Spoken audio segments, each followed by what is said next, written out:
Or she gave me another chance after I begged her to come back, and she told me, if you mess this up, I'm never coming back.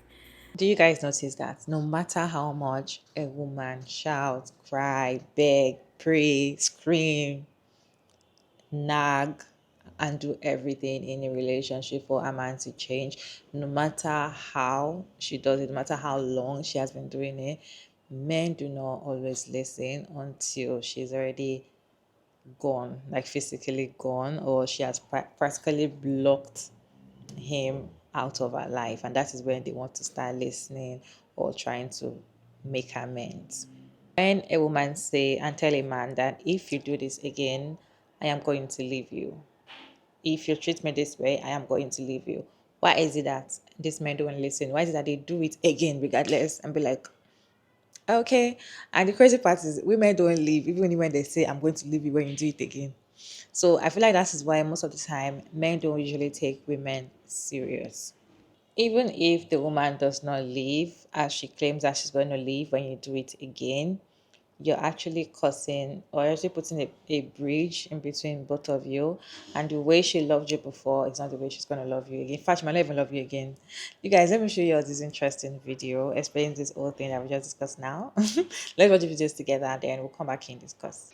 So I was just watching this compilation of men talking about the times that they fumbled a good woman, and just being very candid about their situations.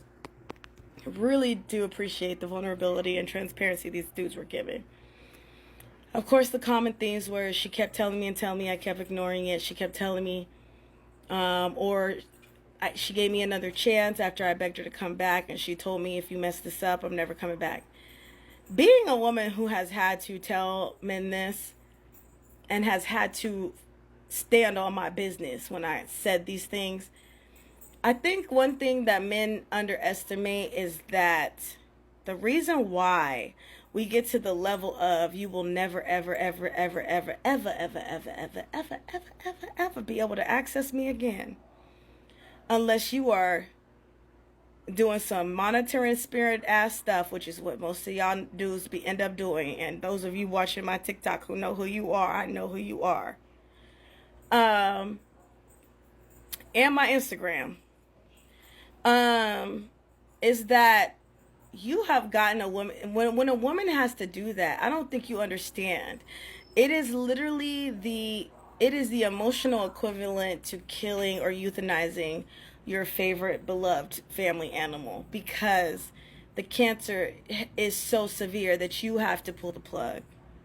That's the level of, like, you're betraying me so severely that I must now betray the ideas and life I thought I was gonna have with you to save myself. That's another level of betrayal. That's another level of you're just messing up and playing in my face. It is so deeply hurtful and heartbreaking. And when I tell you, most women that do this, we don't do it lightly. We do it knowing that we're going to have to cry ourselves to sleep some nights. We do it knowing that we are going to have to find a way to forget the love we had for you ever existed to survive.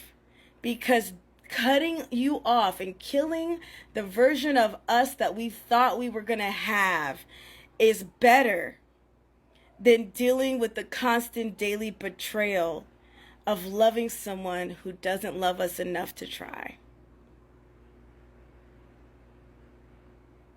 I think men only process the respect factor because men, a lot of times in emotional or interpersonal relationships, the emotional currency that men understand is respect, right? They understand that.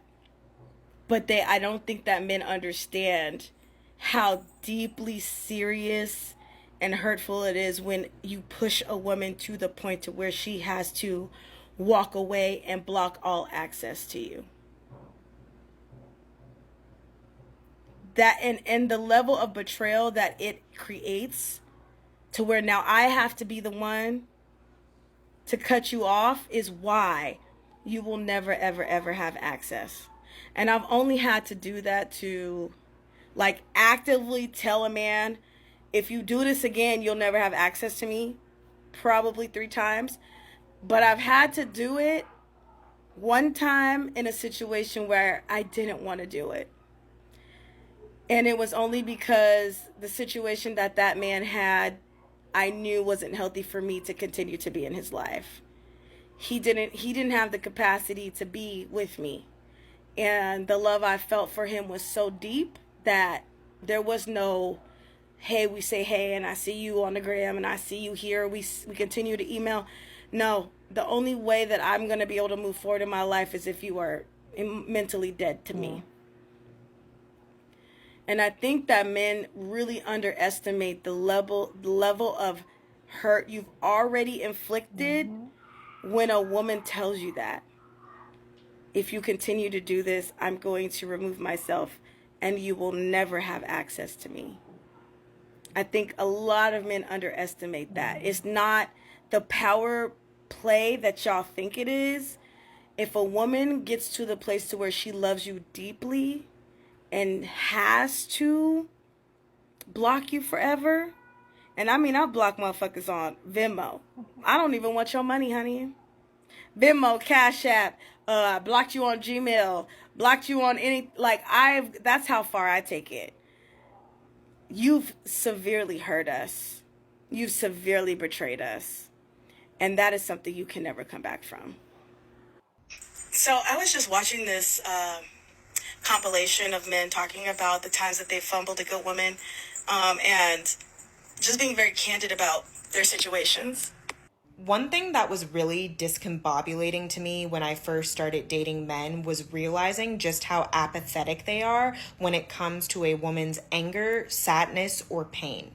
Meaning that as a woman, you could be beyond frustrated with a man. You could be as unhappy as you have possibly ever been in a relationship. You could be nagging him. You could be hooting and hollering insults in his face. But unless your negative emotions create a tangible, major inconvenience for them, they could honestly care less about how you feel. And when I think about it, I always picture this metaphor in my head where, like, a woman takes a match and she's just casually lighting various things in her house on fire. And as long as the man she is with doesn't smell the smoke, he doesn't care. Because at the end of the day, men have bought into the propaganda that a majority of women would rather be partnered than single, which not only emboldens them to act the way they want to without any fear that you're going to leave, but it also genuinely makes them believe that you'll just never walk away. And what's even worse and extremely audacious is that when you do leave, they will cope by telling themselves that you never really loved them as much as you claimed you did in the first place, which then causes them to repeat the exact same cycles in their future relationships where they are ignoring the complaints of the women that they're with. I don't know what man needs to hear this today, but your girl is not just starting problems out of boredom. She is not nitpicking at you in order to gain some semblance of control. She is trying to save the relationship. And if you genuinely value the woman that you're with and see her for the human being that she is, I would suggest putting your ego to the side and listening to her before it's too late. This is why most of the time, if a man is talking about his ex, either ex-wife, ex-girlfriend, or something, and it's like, oh, my ex was crazy. My ex was very stubborn. Oh, my ex, she was very this. She nags a lot. She complains. She does not appreciate. She does not this. She does not do that. She's lazy.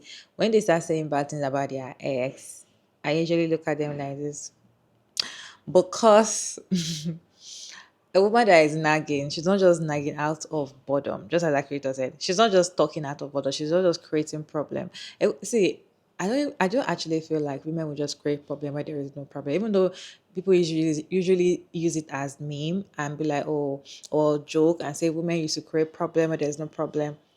But when it comes to serious matter, yeah, when a woman is enjoying a relationship and you're not doing anything that she keeps complaining you should stop doing, she's not going to find problem where there's a problem. In fact, when there's problem in a relationship, women still stay and ignore the problem. That is how far women stay in a relationship that does not favor them. They will still stay even though they know that there's problem. not them not creating problem where there is none. But you see a man saying that, oh, my wife doesn't love me anymore. My wife doesn't even care. She doesn't even call me and check up on me when I go out. What were you doing, or what did you do to her that made her to stop calling you or checking up on you?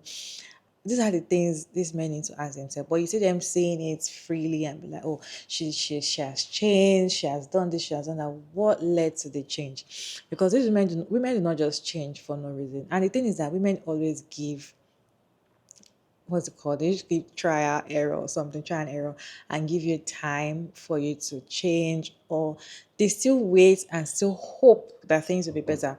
But these men do not want to believe and do all those things. They usually feel like, oh yeah, actually threatening them, or they'll just underestimate or underrate you and be like, oh, there's nothing you can do. Some of them even go as far as telling you that there's nothing you can do. You are just making mouths. And now you see you telling a woman that is complaining about something, and you're telling her there's nothing she can do.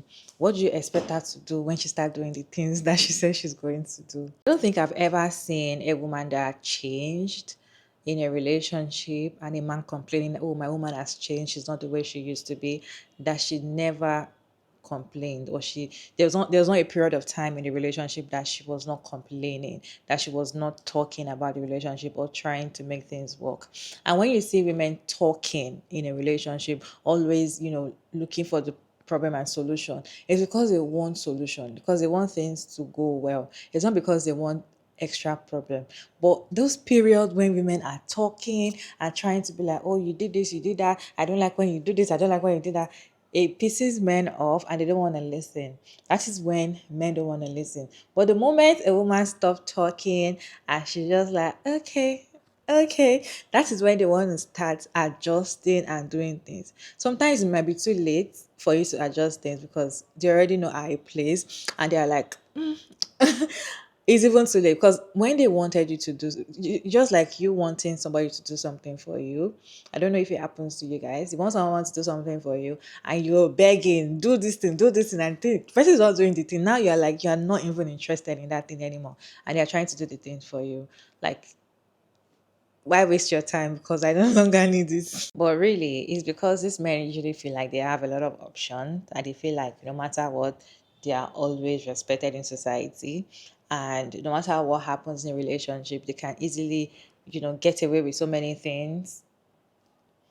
You can easily get away with something else. Everybody want to blame the woman and tell her that you were not patient enough, you didn't wait enough, you did not forgive enough. Women are very forgiving, and in fact, they forgive so much that men cannot even forgive tiny thing that women forgive in the relationship. I just feel like if men can actually listen, or usually listen, or can start listening when their woman start complaining about things and doing the right thing and working on themselves in the beginning of the relationship, I just feel like things will be better.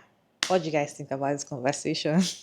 Let's have conversation down in the comment section respectfully. As always, Sugar Mara David, and thank you so much for tuning in.